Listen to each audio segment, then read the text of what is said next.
Good evening everyone, welcome back to SK Talks. ఈ రోజు నుండి మన ఛానల్లో బిగ్ బాస్ సీజన్ 8 తెలుగులో రివ్యూస్ వస్తాయి. చాలా జెన్యూన్ రివ్యూస్ వస్తాయి. మీరు అనుకోవచ్చు బిగ్ బాస్ స్టార్ట్ అయ్యి 1 మంత్ అయింది కదా, ఇప్పుడు నువ్వు రివ్యూస్ ఎందుకు చేస్తున్నావు అనుకోవచ్చు. బేసిక్గా మనకి బిగ్ బాస్ స్టార్ట్ అయ్యి 1 మంత్ అయ్యింది, కానీ అక్కడున్న కంటెస్టెంట్స్లో ఆల్మోస్ట్ ఆల్ మనకి తెలియని ఫేసెసే ఉన్నాయి. లైక్ నబీల్, శేఖర్ భాష, ఆదిత్య ఓంగారు, బేబక్క, సోనియా, ఇంకా నాగమణి కంటే వీళ్ళందరినీ నేను ఫస్ట్ టైం చూస్తున్నాను. సో వీళ్ళ గురించి తెలియకుండా మనమేమి రివ్యూ ఇవ్వలేము. అందుకని నేను 1 మంత్ వెయిట్ చేశాను. ఇప్పటి నుండి మనకి గేమ్ అనేది చేంజ్ అవ్వబోతుంది, ఎందుకంటే వైల్డ్ కార్డ్ ఎంట్రీస్ వస్తాయి కాబట్టి గేమ్ అనేది ఇంకా కొంచెం కాంపిటేటివ్గా మారుతుంది, ఇంకా కొంచెం టాస్క్లు ఎక్కువ పెడతారు. లైక్ ఇట్లా చేంజ్ అవుతుందని వెయిట్ చేశాను. బేసిక్గా మనకి బిగ్ బాస్ వాళ్ళు ఎవ్రీడే 3 ప్రోమోస్ అనేవి రిలీజ్ చేస్తారు. ఈరోజు మనకి 3 ప్రోమోస్ అయితే రిలీజ్ చేసేసారు. సో ఆ 3 ప్రోమోస్ గురించి ఈరోజు మనం రివ్యూ తీసుకుందాం. According to the promo nomination process ఎలా ఉండబోతుందంటే, హౌస్ మేట్స్ పిక్ని ఫైర్లో వేయాలి. నాగమణి కంట nominated Nayanika and Yashmi, Sita nominated Nagamani కంట, యష్మి నామినేటెడ్ నాగమణి కంట. టోటల్గా 6 మెంబర్స్ నామినేషన్స్లో ఉండబోతున్నారు. నాగమణి కంట, నబీల్, విష్ణు, నిఖిల్, ఆదిత్య ఓంగారు అండ్ నయనిక ఉండబోతున్నారు. ఇద్దరు చీఫ్స్లో ఎవరో ఒకరు నామినేట్ అవ్వాలి. సేమ్ లైక్ అభయ్ డైరెక్ట్గా నామినేట్ అయిపోయాడు. అలా నిఖిల్ కూడా himself directly nominated and Sita save అయిపోయింది. సో అలా నిఖిల్ నామినేషన్లోకి వచ్చాడు, సీత సేవ్ అయిపోయింది. నెక్స్ట్ యష్మికి ఓన్లీ ఒక ఓటే వచ్చింది, అది కూడా నాగమణి కంట వేశాడు. సో ఒక ఓటే వచ్చిందని తనకి వచ్చిన ఓట్ని కన్సిడర్ చేయలేదు బిగ్ బాస్. సో తన నామినేషన్స్లో లేదు ఈ వీక్. అందుకే బేసిక్గా మనకి నామినేషన్స్ ప్రాసెస్ అనేది ప్రోమోలో వేసినప్పుడు ఓన్లీ కొన్ని డైలాగ్స్ బయటకు వస్తాయి. వాటిలో నిఖిల్ వచ్చేసి విష్ణుప్రియ నామినేట్ చేస్తాడు.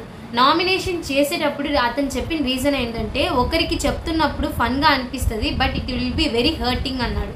దానికి విష్ణుప్రియ, నీకే పెద్ద నోటి దూల ఉంది, మాకు ఎలా చెప్తున్నాడు అని నా పర్సనల్ ఫీలింగ్ అని రిప్లై ఇస్తుంది.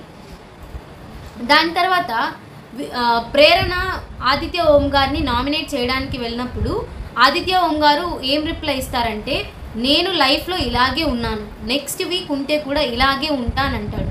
బేసిక్గా వాళ్ళిద్దరి మధ్య ఏం కాన్వర్జేషన్ జరిగింది అనేది మనకు తెలియదు, బట్ ఈ డైలాగ్ అయితే ప్రోమోలో వచ్చింది. మీకెందుకు ఆ కాన్ఫిడెన్స్ లేదు అని ప్రేరణ అంటుంది ఆదిత్య ఓంగారిని.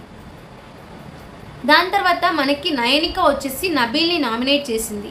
నయనిక ఏ రీజన్తో నామినేట్ చేసిందో ప్రోమోలో మనకి అంత సరిగ్గా చూపించలేదు, కానీ నబీల్ మాత్రం ఏం రిప్లై ఇచ్చారంటే, వేరే వాళ్ళకి సపోర్ట్ చేయమని బిగ్ బాస్ నాకు చెప్పి ఉంటే తప్పకుండా చీర్స్ గర్ల్స్ లాగా చేస్తుండే అన్నాడు.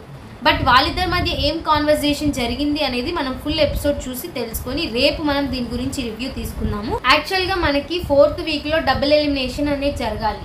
ఒకరు సీక్రెట్ రూమ్కి వెళ్ళాలి, ఇంకొకరు పర్మనెంట్లీ ఎలిమినేట్ అవ్వాలి.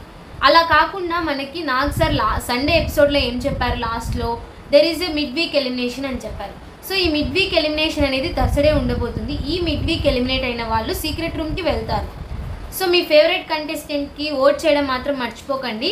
అండ్ ఇంకోటి ఏంటంటే, ప్రేరణ ఆదిత్య ఓం గారి ఫోటో ఫైర్లో వేసేస్తే హ్యాండ్ పెట్టి బయటికి తీశాడు ఆయన. మనం ఇది ప్రోమోలో చూసాము. ఏం జరగబోతుంది అనేది మనం ఫుల్ ఎపిసోడ్లో చూసి తెలుసుకుంటాము. ఈ వీక్లో సోనియా గారు ఎలిమినేట్ అయ్యారు కదా, తన మీద చాలా నెగిటివిటీ వచ్చేసింది బయట.